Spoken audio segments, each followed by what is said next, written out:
Buenos días. Buenos días a todos.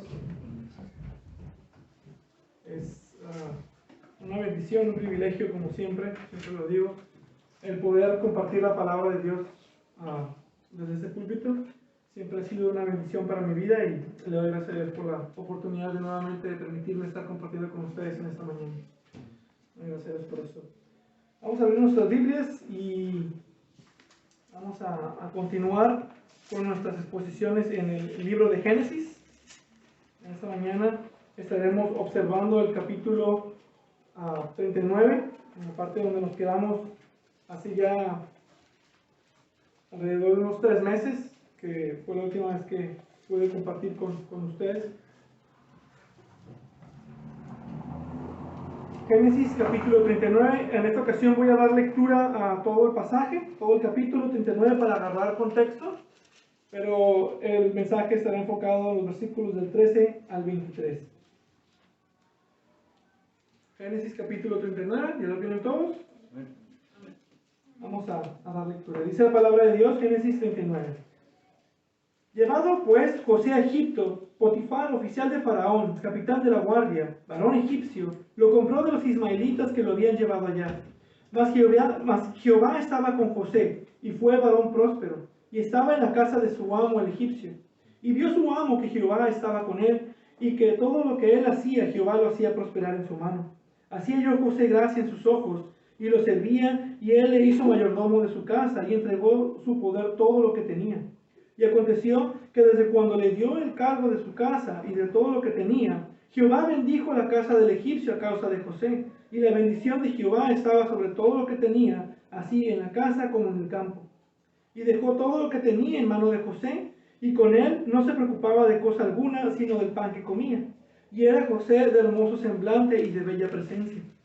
Aconteció después de esto, que la mujer de su amo puso sus ojos en José y dijo, duerme conmigo.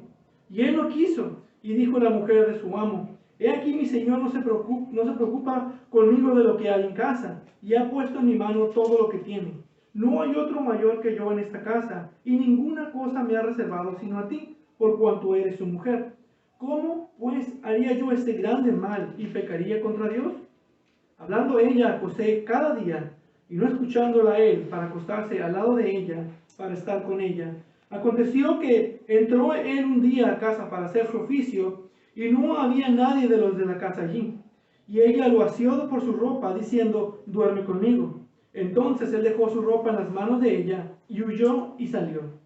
Cuando vio ella que le había dejado su ropa en sus manos y había huido fuera, llamó a los de la casa y les habló diciendo, mirad, nos ha traído un hebreo para que hiciese burla de nosotros. Vino él a mí para dormir conmigo, y yo di grandes voces. Y viendo que yo alzaba la voz y gritaba, dejó junto a mí su ropa, y huyó y salió. Y ella puso junto a sí la ropa de José hasta que vino su señor a su casa. Entonces le habló a ella las mismas palabras, diciendo, el siervo hebreo que nos trajiste vino a mí para deshonrarme. Y cuando yo alcé mi voz y grité, él dejó su ropa junto a mí y huyó fuera. Y sucedió que cuando oyó el amo de José las palabras que su mujer le hablaba, diciendo, así me ha tratado tu siervo, se encendió su furor. Y tomó su amo José y lo puso en la cárcel, donde estaban los presos del rey. Y allí estuvo en la cárcel. Pero Jehová estaba con José y le extendió su misericordia y le dio gracia en los ojos del jefe de la cárcel. Y el jefe de la cárcel entregó en mano de José el cuidado de todos los presos que había en aquella prisión. Todo lo que se hacía allí, él lo hacía. No necesitaba atender el jefe de la cárcel cosa alguna de las que estaban al cuidado de José, porque Jehová estaba con José. Y lo que él hacía, Jehová lo prosperaba. Aquí la palabra del Señor esta mañana. Vamos a orar. Padre bueno, Dios bendito, gracias por esta mañana, gracias por la oportunidad que me permites nuevamente de compartir tu palabra. Gracias por tu palabra que nos expone todo caso, toda situación, expone el pecado, expone las situaciones de tus siervos y nos instruyes a través de sus vidas, nos hablas a través de ellos.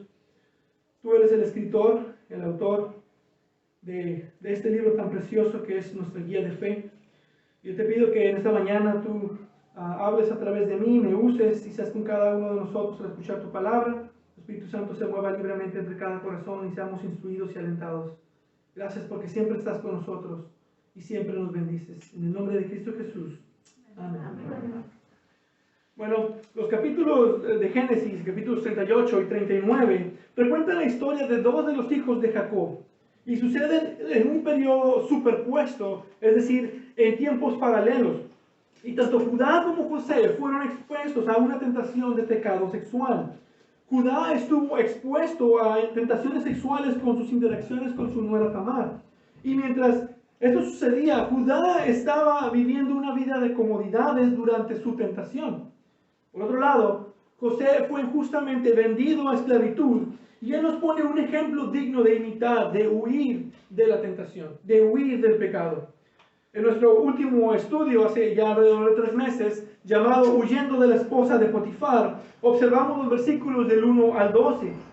Judá cayó en pecado con Tamar en el capítulo anterior, pero José fue capaz de escapar del pecado. Ahora, en el caso de Judá, todo le fue mal por causa de su propio pecado. Yo no pensaría leer después de esto que José, al huir del pecado y al hacer las cosas correctas, las cosas le serían mucho mejor para él. Todo le iría mejor al buen José. Y a veces así es como funciona. Cuando hay pecado en tu vida, las cosas empiezan a empeorar. A veces son las circunstancias que empiezan a empeorar, a veces es la salud. El pecado trae consecuencias. Pero cuando hay obediencia, Dios bendice y las cosas comienzan a ir mejor. Y ese es el pensamiento que a veces es el que gobierna. Si hacemos las cosas correctas, entonces cosas buenas nos deben de suceder. Y aunque hay verdad, este pensamiento es tan seductor que por eso es tan popular hoy en día el Evangelio de la Prosperidad. Tú da y Dios te dará más. Tú haz y Dios te hará mejor. Y creer con fe que si haces bien, Dios te dará mucho más abundante fortuna, dinero, placer, todo lo que es temporal y vano. Buena salud, buenas relaciones, dignidad, riquezas, todo eso que ese falso evangelio promete. Yo no sé, o nunca he escuchado cómo los que enseñan este evangelio falso de la prosperidad hacen con la historia de José. Porque es a pesar del hecho de que él mostró fe y obediencia, a pesar de que él hizo lo correcto, a pesar de todo esto, pero es por causa de su fe y de su obediencia, es por causa de huir del pecado que malas cosas le empezarán a suceder a José. Y bien, la última vez que observamos a José, él estaba huyendo de la casa de Potifar. Cuando la esposa de su amo intentó seducirlo, incluso hasta forzarlo a tener relaciones, versículo 12 dice, entonces él dejó su ropa en las manos de ella y huyó y salió. De hecho, algo interesante de notar es que en la vida de José, este asunto de tener túnica le ha servido para mal. Recordarán la maravillosa túnica de colores que su padre le dio. Fue el mismo instrumento de la decepción de que había sido puesto a muerte por un animal. Y ahora tiene una túnica de mayordomo de la casa y ahora este será el instrumento usado contra él como evidencia. Él será sujeto a una falsa acusación por medio de esta túnica. Ahora, no hay duda de que esta mujer aristocrática o arrogante estaba furiosa por este asunto.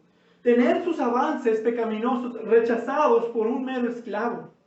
Así que responde a la huida de José, pretendiendo ella ser la víctima.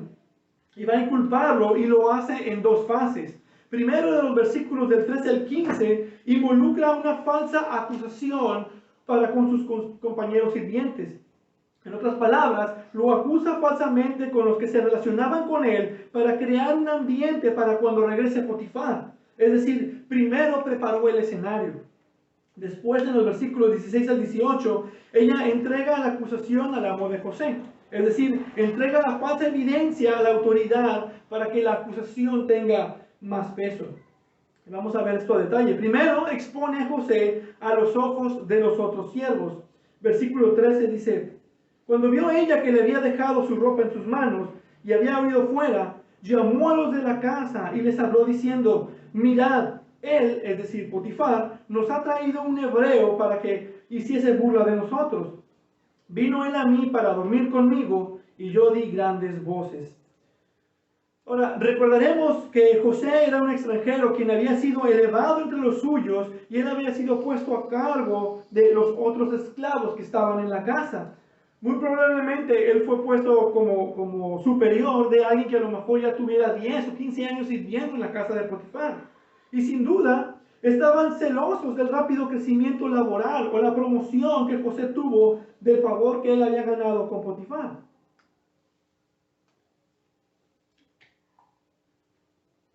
Igual que el tiempo anterior pasó con sus hermanos cuando él tuvo el favor de su padre y lo puso por casi capitán de sus hermanos. No podemos decir que todos estaban felices y esto pudo haber ayudado a su caída. Aún más, ella sugiere que la culpa primaria está en Potifar, su esposo, quien trajo a este hebreo para burlarse de ellos. Y José no solo está haciendo deporte para la esposa de Potifar, pero también está insultando a todos los siervos por esta falsa acusación de su comportamiento. Toda la casa ha sido traída a burla por este hombre. Es la idea que ella está vendiendo. Y su arma principal es la túnica que ella ahora tiene en su mano. Y ella dice que la dejó estando en prisa después de que ella intentó defenderse de este asalto vil, versículo 15. Y viendo que yo alzaba la voz y gritaba, dejó junto a mí su ropa y huyó y salió. Ahora, uno se preguntaría, ¿cómo pudo llamar a los siervos de la casa y que ellos vinieran si antes, según el relato que ella dijo, dio gritos de auxilio y nadie la escuchó? Gritó en la casa y nadie se asomó.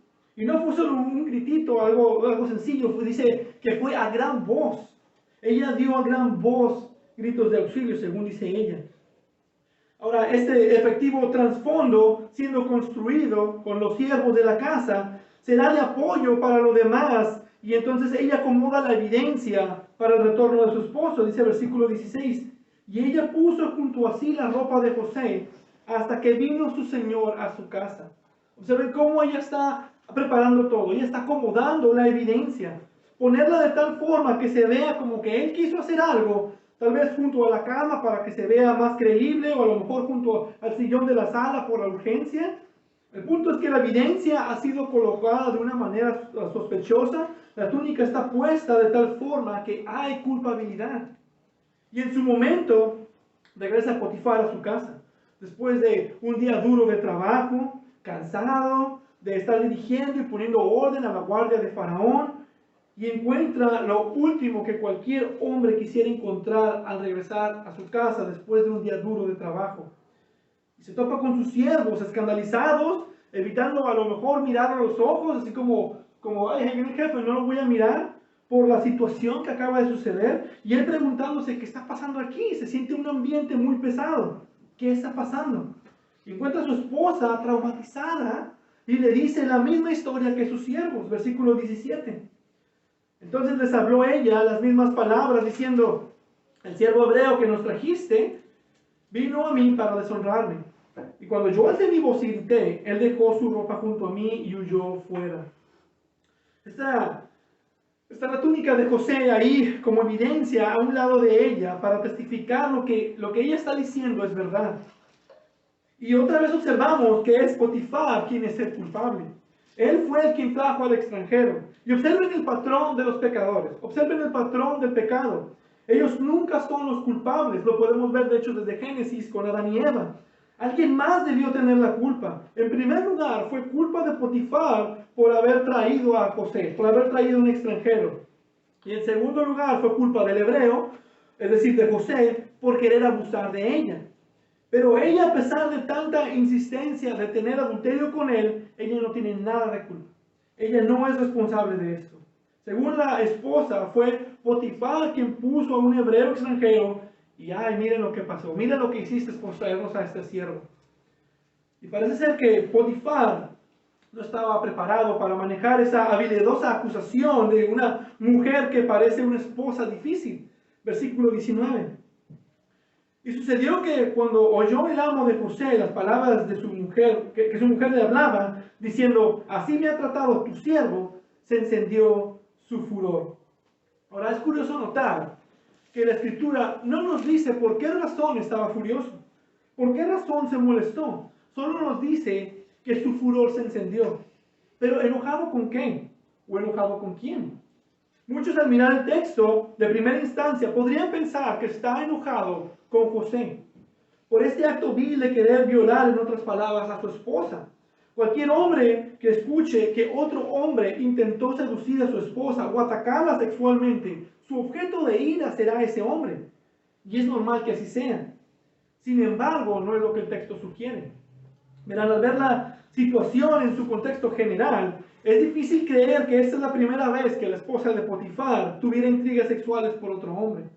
Este tipo de lenguaje de parte de ella la posiciona en el rango de una lista de mujeres villanas, en la lista junto con Jezabel y Dalila. Es difícil creer que este episodio con José fuera el primero en suceder. Y aún más por la respuesta de la esposa de Potifar. Parece ser más bien que es la primera vez que ha fallado. Según varios comentaristas, parece ser que Potifar tenía varias sospechas acerca de su historia. Y lo que es particularmente interesante es la forma en la que Potifar responde al castigo. De hecho, los registros arqueológicos demuestran, sin sorpresa, que la penalidad de cualquiera que cometiera acto sexual con la esposa de otro hombre, la pena era muerte. Era una pena capital. ¿Cuánto no más un hebreo extranjero quien supuestamente ha atacado sexualmente a la esposa del gran capitán de la guardia de Faraón? Entonces, era seguro que tenía que morir. Y no solo eso, sino de la forma más cruel posible. Pero eso no es lo que sucede. Versículo 20. Y tomó su amo José y lo puso en la cárcel. Y observen que no es cualquier cárcel tampoco. Es una prisión especial, dice, donde estaban los presos del rey. De hecho, más adelante, ahí estarán el copero y el panadero de Faraón. José fue puesto en una cárcel privilegiada. Entonces, no solo vemos la mano de Dios en esto, pero también aprendemos algo acerca de Potifar. Él parece estar cometiendo una injusticia de la cual al menos él tenía sospecha. James Boyce hace el argumento que probablemente él sabía, él era una injusticia, y dice: Potifar era un hombre de alta posición. Las personas en posiciones altas tienen que mantener las apariencias. Entonces podemos decir también que la ira de Potifar no fue contra el acto de José. Pudo ser más bien por la esposa, por el acto que ella quiso hacer, o tal vez por el hecho de perder a su mejor siervo, como dice Boyce, tal vez por cuidar su estatus social. Y mientras que las acusaciones falsas hacia José lo llevan ahora al punto más bajo en una línea continua de injusticias y pruebas, y lo que hace este predicamento, peor que los demás, es de que éste no lo merecía. Recordaremos cuando sus hermanos lo vendieron como esclavo a Egipto. Podemos ver al menos un poquito de arrogancia en su comportamiento. Cuando él iba y los acusaba con su padre, dice que él hacía reportes negativos, o sea, reportes exagerados de su maldad. Y puedes a lo mejor pensar que él no merecía algo así, pero podemos entender por qué lo odiaban. Él ha sido medio arrogante en ciertas cuestiones y podemos ver que él al menos en cierta actitud pudo contribuir a esa situación en particular. Pero ahora, no es solo a pesar de su comportamiento piadoso e integridad, tanto para su Dios como para su amo. Es por estas razones que ahora él se encuentra siendo arrojado a un calabozo oscuro. Y él mismo, y es lo mismo que la Biblia nos dice que debemos esperar. Pablo les advierte a los creyentes en 2 de Timoteo 3:12. Todos los que quieran vivir piadosamente en Cristo Jesús padecerán persecución. Tu deseo de vivir una vida piadosa, tu rehusar el involucrarte con el pecado, evitar hacer trampa, evitar mentir, evitar chismear, evitar cometer adulterio, no necesariamente te darán alabanza en este mundo, pero es por causa de esto que serás perseguido. Es por causa de esto que se burlarán de ti, se burlarán de tu fe. El mundo debería alabar tu buen comportamiento, pero muy seguido el mundo te odiará por ello. Y lo mismo fue con Jesús. Jesús dijo: si el mundo los odia, recuerden que a mí me odió primero. Primera de Juan 3:13. Por cierto, vemos incluso aquí señales claras de una persecución religiosa y étnica de José. Él es un extraño en esta sociedad, sus costumbres no encajan, así que él es desechado. Él puede ser acusado fácilmente de un accidente y nadie lo notaría, nadie le importaría, porque si fue justo caso o no, pues no pertenece realmente a la sociedad. Observen el énfasis racista que ella dice, ese hebreo. Él no es un egipcio, es hebreo, es alguien fuera de aquí. Hay un prejuicio contra José. Y también hay un prejuicio incluso por ser piadoso. Y déjame decirte que esto es igual hoy en día. No ha cambiado este pensar en el transcurrir de los siglos. Aún somos perseguidos de distintas maneras, pero es por acusación falsa que Potifar tiene que tomar una medida de castigo contra José, y por eso lo vemos en esta situación. Y José entonces va a prisión, y sus condiciones, entendemos, eran bastante severas. Salmo 105, versículo 18, nos habla de este pasaje, refiriéndose a la situación de José, a José específicamente en prisión, y dice Salmo 105, versículo 18, con grillos afligieron sus pies, él mismo fue puesto en cadenas. Entonces José es puesto en este calabozo y no está atado solo por los pies, también dice que él mismo está siendo atado en cadenas. Probablemente él estaba con grillos en el cuello, atado con manos, muy atado como si fuera el peor de los criminales. Y él tuvo que soportar un tiempo en este estado. Robert Candish lo pone así: allí yace postrado e indefenso, sumergido en el fango del yo solitario y en el fango aún más intolerable de un vil reproche al que oprime toda su alma. Está cargado de una condenación inmerecida y el nombre de Dios que buscaba honrar es perversamente blasfemado en su cuenta.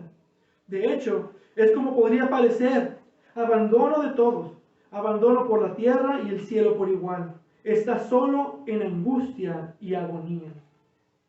Esto puede ser un resumen muy atinado de todo su sufrimiento, de toda la situación en la que se encuentra José. Ahora, la situación de José nos hace preguntarnos, y muchos se lo han hecho, ¿por qué tantas malas cosas le pasan a tan buenas personas? ¿Por qué cosas malas le pasan a una persona tan buena como José? A lo mejor han escuchado del rabino Harold Kushner. Él escribió un libro y dicen que es un clásico cristiano. Yo no lo he leído personalmente, leí ciertas partes. Dice, el libro se llama Cuando malas cosas le pasan a buenas personas.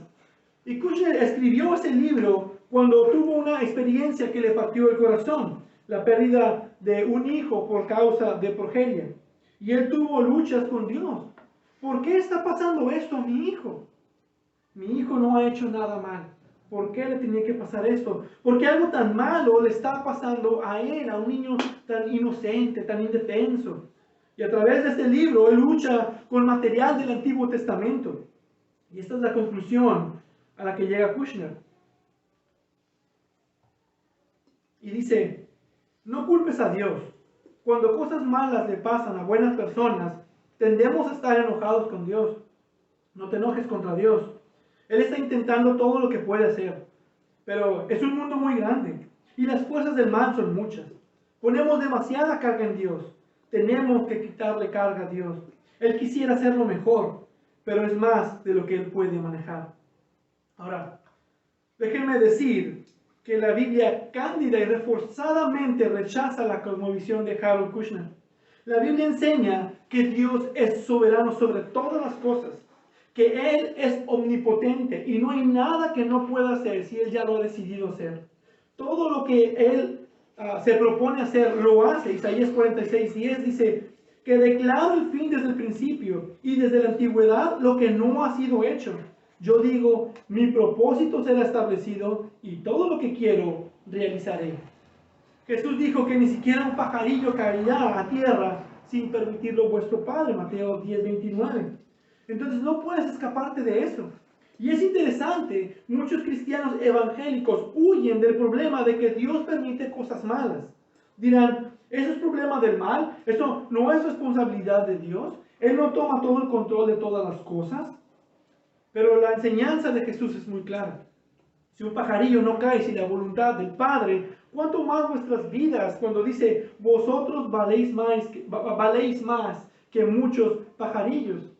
Si tú tienes un Dios omnipotente, quien es omnipresente, quien es omnisciente y que es eterno, Él todo lo sabe, Él todo lo ve. Absolutamente nada puede pasar si Él primeramente no lo causa o da permiso para que suceda. Entonces no hay manera bíblica de decir, bueno, Él está haciendo lo que puede. Pues hay que ayudarle poquito, como dice Harold Kushner. No, Él es un Dios maravilloso y soberano. Ese es el mensaje que da la Biblia de Dios. Es un Dios que no se adormecerá ni dormirá, como dice Salmo 121. No se adormecerá ni dormirá. Él no está durmiendo cuando algo malo sucede. Y cosas malas sí pasan, aún dentro de la iglesia. Pero Dios observa todo. Él juzga y pesa los corazones. Pero una de las primeras respuestas de la Biblia es la pregunta, ¿por qué malas cosas le pasan a buenas personas? La Biblia dice, ¿quiénes son estas buenas personas a las que te refieres? De acuerdo con la Biblia y por el estándar de Dios, no hay bueno ni a un solo en toda la humanidad. Con respecto a lo que trae mérito delante de Dios, un carácter moral perfecto que es necesario, no habrá ningún hombre en toda la tierra que cumpla con ello. Buenas personas delante de Dios no existen. Bueno, solo Dios, dice Jesucristo. Y la gloria a Cristo, porque Él nos permite ser buenos delante de Dios por sus méritos, por su gracia. Esa es la verdad que necesitamos ver. Necesitamos acercarnos al Señor y reconocer nuestro pecado. Ese es nuestro punto de inicio. Tenemos que reconocer que no somos buenas personas. Incluso como creyentes tenemos que reconocer que somos pecadores perdonados por gracia. Que somos pecadores en transformación a ser santos. Como dice Robert McCheyne Murray, Señor, hazme tan santo como pueda hacerlo un pecador perdonado. Esa debe de ser nuestra constante oración. Y es un pensamiento equivocado decir que Dios nos debe bendiciones por causa de nuestra bondad. Pero si vamos, por ejemplo, al libro de Romanos, que es el bosquejo más completo de la doctrina de la salvación, él dice en Romanos 1:18, porque la ira de Dios se revela desde el cielo contra toda impiedad e injusticia de los hombres que detienen con injusticia la verdad. Entonces, el mensaje del Evangelio no comienza con la bondad del hombre que merece salvación, sino con su depravada maldad, la cual lo lleva a una justa condenación delante de Dios. Romanos capítulo 1, capítulo 2, capítulo 3, Pablo desarrolla la doctrina que dice, no hay justo ni aun uno, no hay quien entienda las cosas de Dios, no hay quien busque a Dios. Todos se desviaron de los caminos de Dios. A una se hicieron inútiles con relación a las cosas de Dios. No hay quien haga lo bueno, no hay ni siquiera uno. Romanos capítulo 3, versículos 10 al 12. Y antes de que Pablo llegue a la doctrina de la justificación, nos dice, por cuanto todos pecaron y están destituidos de la gloria de Dios. Y es verdad, claro, que la respuesta de negación de José a pecar con la esposa de Potifar es en sí algo bueno. Pero no debemos pensar que José era tan bueno que Dios le debía algo o le debía librarlo de cuestiones malas en su vida. Yo creo que la pregunta no debe de ser ¿por qué cosas malas le pasan a buenas personas? La pregunta que sí debemos hacernos es ¿por qué cosas buenas le pasan a personas tan malas?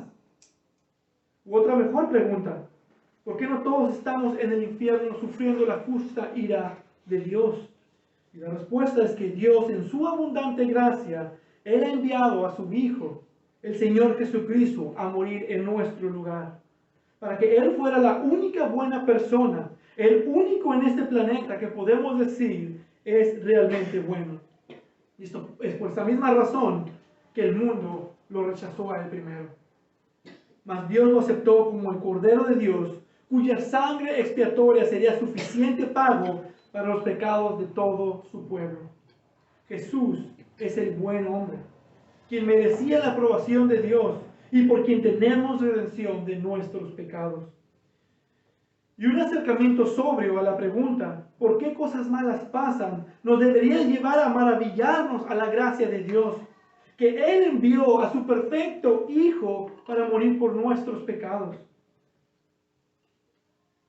Entonces Dios envió a José a prisión por medio del pecado de la esposa de Potifar, porque Dios tenía mejores planes para José que solo ser el siervo principal de la casa del capitán de la guardia de Faraón. Ahora, por su parte, no hay evidencia de que José culpara a Dios por sus sufrimientos.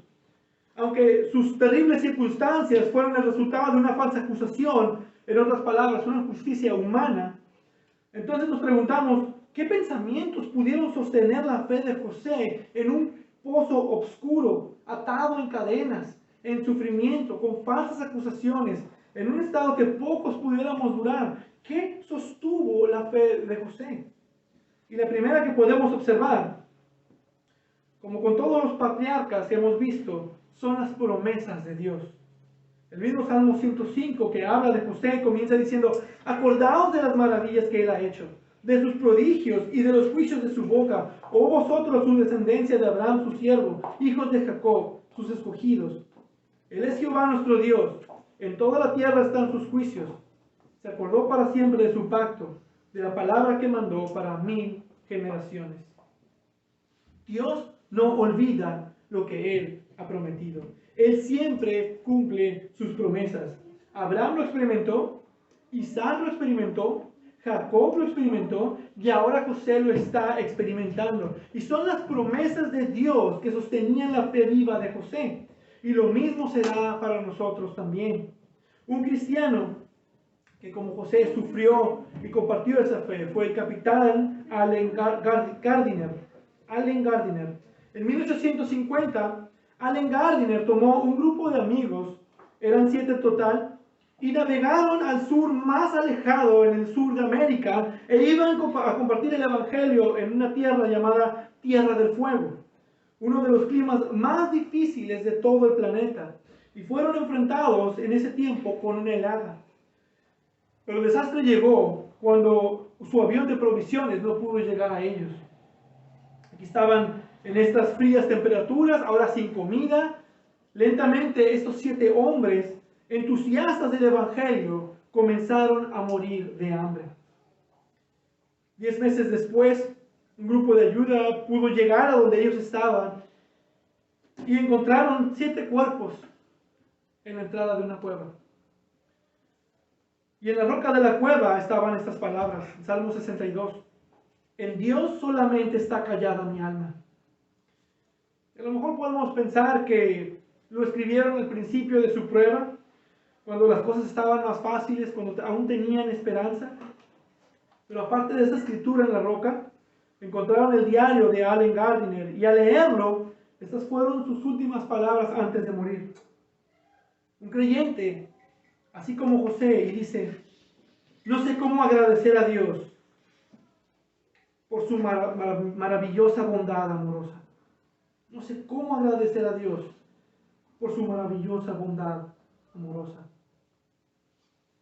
Este era un hombre que conocía las promesas de Dios y las tenía en su mente en medio de su sufrimiento, en medio de la desolación.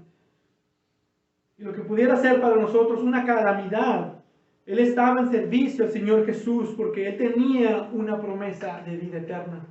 Y esa promesa los calentó en medio de esa helada. Y debemos de recordar que esa misma promesa la tenemos todos los que hemos creído en Cristo Jesús. Cualquier problema por el cual tú te estés enfrentando hoy, hay una promesa de vida eterna. Hay una promesa, y hay muchas promesas más para nuestras vidas. Pero tenemos una promesa de vida eterna. Tenemos también en Cristo una promesa de ayuda. Yo estaré con ustedes hasta el fin del mundo. En medio de cualquier situación difícil que estés pasando, no estás solo. En medio de todas tus dificultades y pruebas, Dios está contigo. Aférrate a esas maravillosas promesas del Señor. Esas son las maravillosas promesas del Evangelio que tenía José para alentar su fe. Ahora, una segunda fuente de la fe de José hubiera sido su conocimiento del propósito santificador que siempre tienen las pruebas. De hecho, Cuando estoy en consejería y estoy observando la aflicción de un hermano, si es una situación que es conocida para mí, puedo comprender lo que Dios está haciendo en su vida. Pero mayormente no puedo ver lo que Dios está haciendo en la vida del hermano. Pero algo de lo que sí podemos estar seguros y decir en medio de cualquier prueba es que Dios está santificando. Dios está trabajando. Él está usando esta prueba para tu bien, porque es una promesa que todo obra para bien conforme a los que son llamados. Esa es la verdad de Romanos 8:28. Todas las cosas cooperan para bien, esto es, para los que son llamados conforme a su propósito. Es otra promesa a la cual debemos aferrarnos. Y a veces es difícil poderlo ver. ¿Dónde está el bien en todo esto? En toda esta situación mala, en toda esta situación difícil. ¿Dónde está el bien? Y solo Dios tiene la respuesta y Él nos la mostrará en su debido tiempo. Pero sí podemos decir que en las pruebas, una cosa que es seguro es que Dios está usando esto para mejorar mi carácter.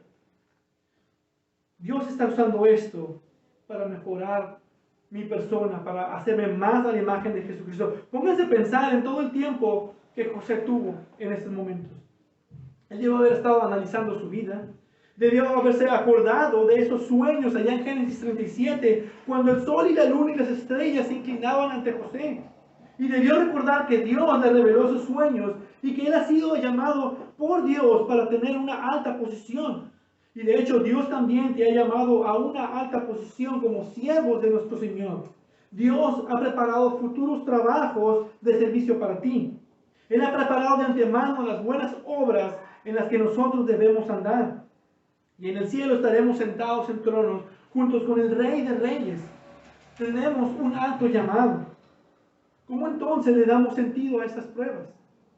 Y como José debió sentirse, Dios debe estar preparándome para ese futuro servicio. Dios está usando estas pruebas para prepararme para algo mejor.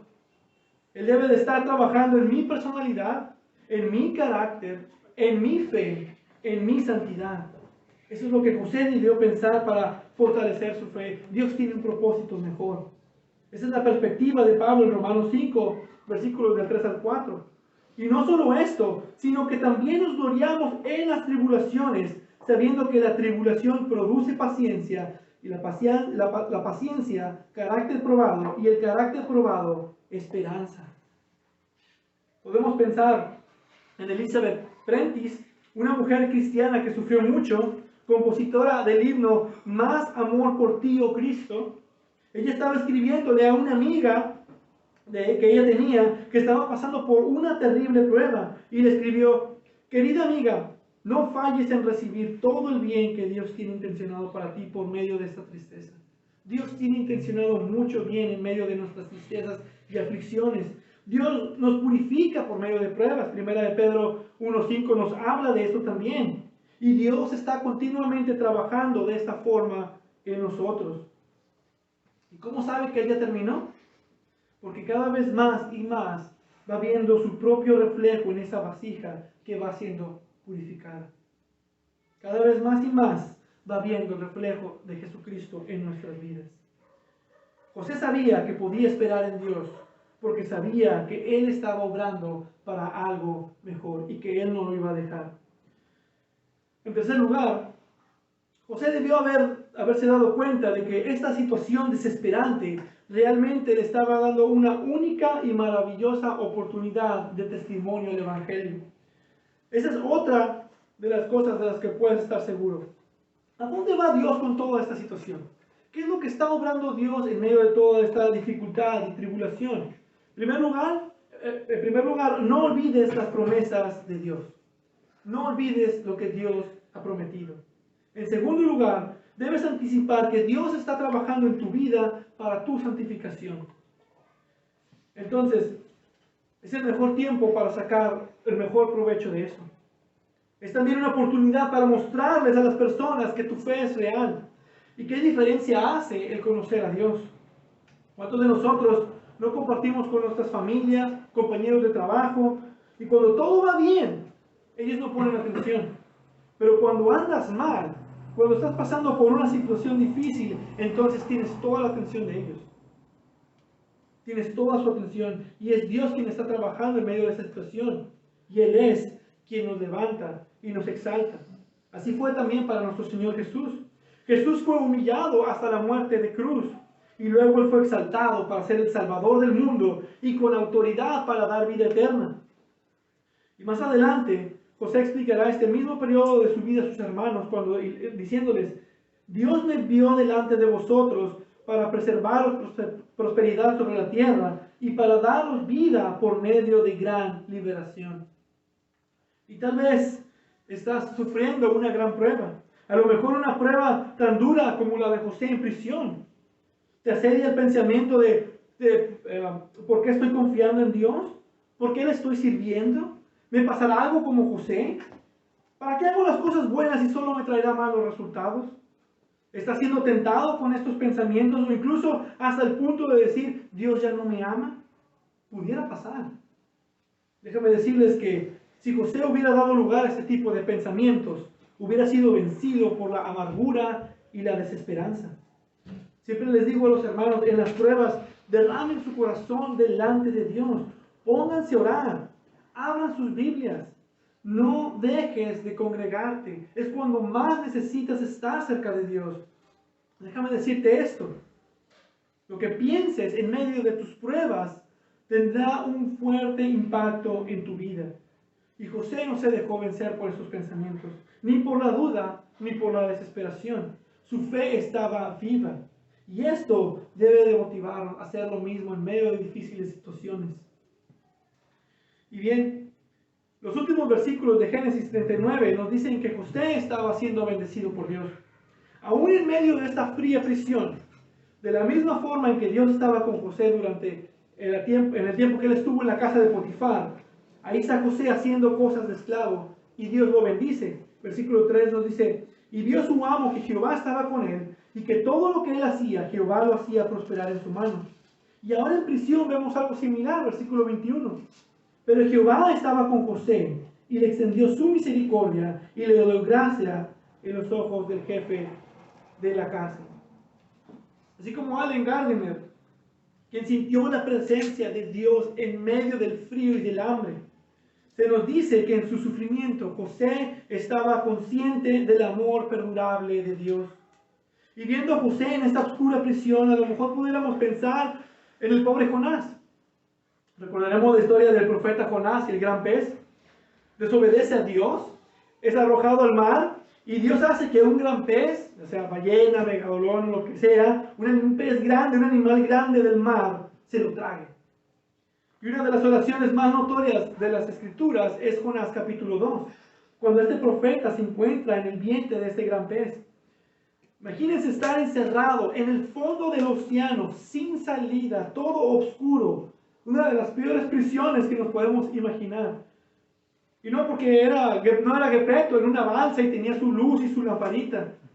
Él estaba totalmente desprovisto de todo, a oscuras, sin nada. Y él escribe en Jonás 2:2: invoqué en mi angustia a Jehová, y él me oyó. Desde el seno del Seol clamé, y mi voz oíste. ¿Y cómo fue que contestó Dios si aún estaba dentro del pez? ¿Cómo es que Dios le contestó si aún estaba en esa prisión, dentro de ese pez? En su fe. En su fe. El mismo punto que estaba continuando, confiando en el Señor, el mismo hecho de que él estaba orando, esa es la respuesta. El hecho de que estaba confiando en el Señor no solo fue evidencia, fue la prueba de que Dios estaba con él. Y Jonás 2:7 nos dice: cuando mi alma desfallecía en mí, me acordé de Jehová, y mi oración llegó hasta ti en tu santo templo. Y él dice: yo soy salvo. Anteriormente Jonás se la pasaba quejándose de Dios, y por esa razón Dios lo puso en este pez. Y por decir, el simple hecho de que estoy confiando en Jesús, significa que soy salvo. Y el hecho de que estoy confiando en Él ahora, solo puede ser atribuido al hecho de que Dios está conmigo. Esto es lo que José debió haber razonado. Estoy confiando en el Señor porque el Señor está conmigo. Estoy confiando en sus promesas porque el Señor está conmigo. Estoy invocando a Dios en oración porque el Señor está conmigo. La única explicación para una fe poderosa en medio de las peores dificultades es porque el Señor está conmigo. Muchas veces quisiéramos que Dios mandara la solución rápida a los problemas, la menos dolorosa, la más soportable, pero a veces no es lo que Dios quiere. Sus propósitos son mejormente alcanzados al estar Él con nosotros. Y dice la Escritura en este capítulo repetidamente que Dios estaba con José. Y la prueba fue su fe duradera. Y no solo nos dice el versículo 21 que Dios estaba con él, pero que le extendió su misericordia. Y podrán ver muchos cristianos veteranos, harán un comentario: no estuve más íntimamente consciente del amor de Dios por mí hasta estar en el lugar más oscuro de mi vida. Ahí es donde más vemos la presencia de Dios. Por eso dice el predicador: mejor es ir a la casa de luto que a la casa de banquete. ¿Por qué? Porque seguido pasan situaciones de prueba y de sufrimiento donde más estamos conscientes del amor bondadoso, amable, tierno y cuidadoso de Dios. Es cuando más vemos su mano obrar. Podemos pensar en varios que han experimentado este amor en tiempos de encierro y lo han descrito para nosotros. Está el apóstol Pablo como prisionero, Juan en la isla de Patmos, Bunyan en la cárcel de Bedford, George Fox en el castillo de Lancaster, Samuel Rutherford en Aberdeen, y muchos más testimonios que han experimentado el amor de Dios en las más duras y difíciles tribulaciones. Ellos encontraron que el Señor estaba con ellos y les mostró su bondad y extendió su misericordia con ellos. Y ellos hicieron sus prisiones un palacio y las puertas de sus celdas una entrada al cielo. José estaba consciente de la presencia de Dios y de su amor en su vida. Y luego leemos que recibe bendiciones de Dios aún en sus prisiones. Así como pasó en la casa de Potifar, esta actitud positiva, su buen carácter, su carisma, su fidelidad, lo hicieron resaltar entre sus colegas. Y también ahora en prisión, José comienza a resaltar otra vez por bendición de Dios. Y el jefe de la cárcel comenzó a notar a José. Y se nos dice en los versículos 22 y 23. Y el jefe de la cárcel entregó en mano de José el cuidado de todos los presos que había en aquella prisión. Todo lo que se hacía allí, él lo hacía. No necesitaba atender el jefe de la cárcel cosa alguna de las que estaban al cuidado de José, porque Jehová estaba con José y lo que él hacía, Jehová lo prosperaba. Ahora, mientras consideramos la bendición de José en prisión, así como antes cuando era esclavo, eso debe de recordarnos que no debemos cansarnos de hacer el bien. No debemos dejar que las circunstancias determinen nuestra conducta. Eso debería ser la marca de cualquier cristiano. Porque no lo hacemos para agradar a los hombres. El bien que hacemos es para agradar a nuestro Señor. Debemos buscar ser de bendición para otros. Debemos considerar que nuestras buenas obras hechas en nombre de Dios no serán en vano. Serán de testimonio. Serán de bendición. Es algo interesante aquí, porque los carceleros tienen una conexión íntima con sus prisioneros. Ellos lo están observando todo el tiempo, están observando sus actitudes, están al pendiente de ellos. Ellos conocen realmente cómo son. Y aquí está el jefe de la cárcel. Él vio algo notable en José. Y José debió compartir su testimonio. El carcelero debió preguntarse: ¿por qué tú eres diferente de los demás?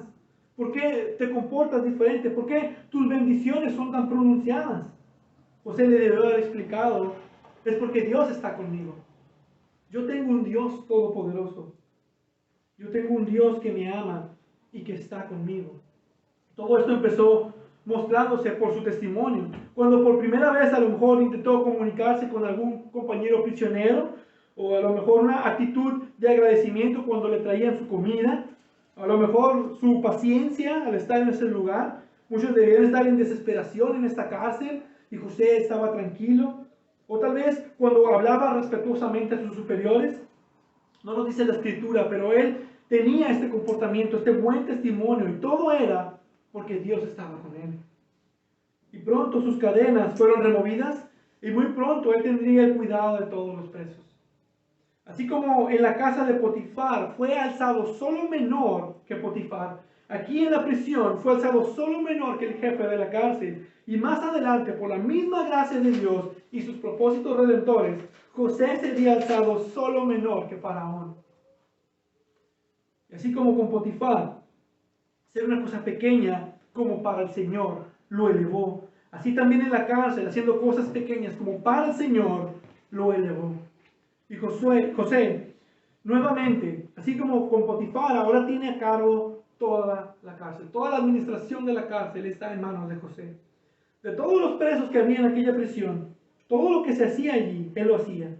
No necesitaba atender el jefe de la cárcel cosa alguna de las que estaban al cuidado de José.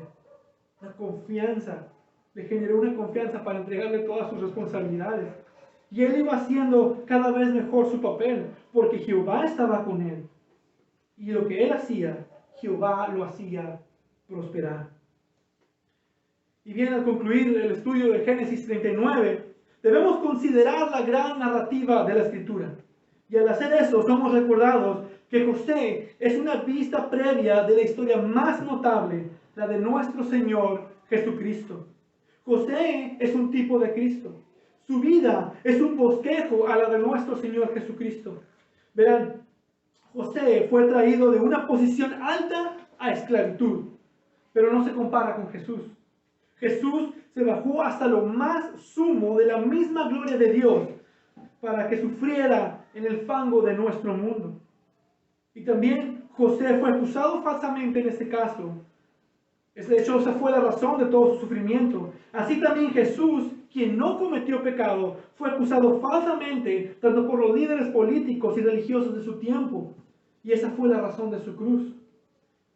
José aquí es burlado en medio de los egipcios por ser un hebreo.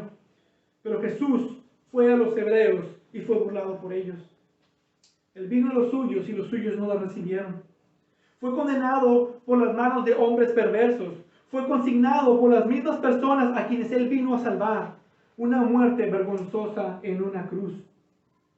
Y para el perdón de nuestros pecados, Jesús sufrió bajo la justa ira de Dios y fue enterrado en una tumba más oscura que la prisión de José.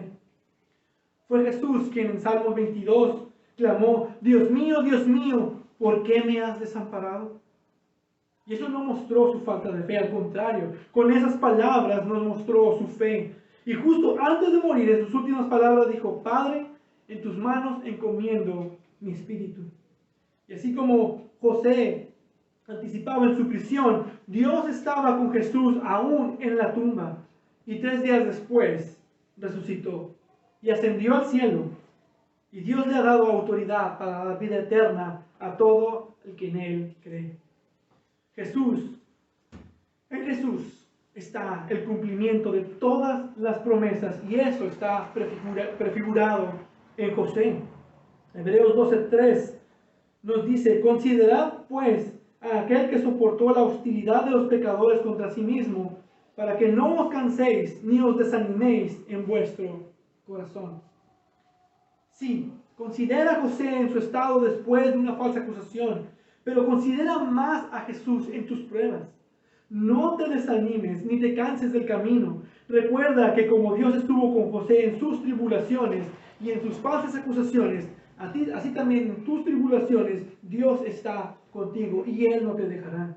Porque tenemos maravillosas promesas en Cristo. Especialmente esa promesa de que Él nos llevará con Él al cielo y a la vida eterna cuando las pruebas de este mundo terminen para nosotros. Y cuando así sea, estaremos preparados para estar en la presencia de Dios y para poder vivir con Él para siempre. Así como Dios preparó a José para algo mejor y algo mayor por medio de las pruebas y tribulaciones, así también las aflicciones de tu vida, Dios te está preparando para la eternidad. Segunda de Corintios 14:17 dice: pues esta aflicción leve y pasajera nos produce un peso eterno de gloria que sobrepasa toda comparación. Amén. Padre Dios bendito, te damos gracias porque tú eres bueno y tu palabra nos alienta y nos anima, y hay situaciones en la vida que son difíciles de soportar, hay situaciones incluso de muerte, pero tú no nos dejas. Tú estás con nosotros en todo momento de nuestras vidas, en cada momento, ya sea para bien o para mal, ya sea en un momento difícil o de contentamiento, en cualquier situación de nuestra vida, tú estás con nosotros. Es una promesa que tú cumples y la podemos ver en nuestras vidas día con día. Gracias por las aflicciones. Gracias porque nos transformas cada día más a la imagen de Jesucristo. Y eso sabemos y tenemos la esperanza de que estaremos contigo un día. Estaremos delante de ti y podremos habitar, porque tú completarás tu obra. Tú perfeccionarás lo imperfecto. Tú nos harás a la imagen de Jesucristo y podremos estar contigo. Es nuestra esperanza, es nuestra oración. Y yo te pido que tú sigas obrando en cada uno de nosotros, por medio de las diferentes situaciones que cada hermano está pasando en esta iglesia, que tú lo uses y que tú obres para ir perfeccionando tu obra en cada uno de nosotros. Lo pedimos esto en el nombre de Cristo. Amén. Amén.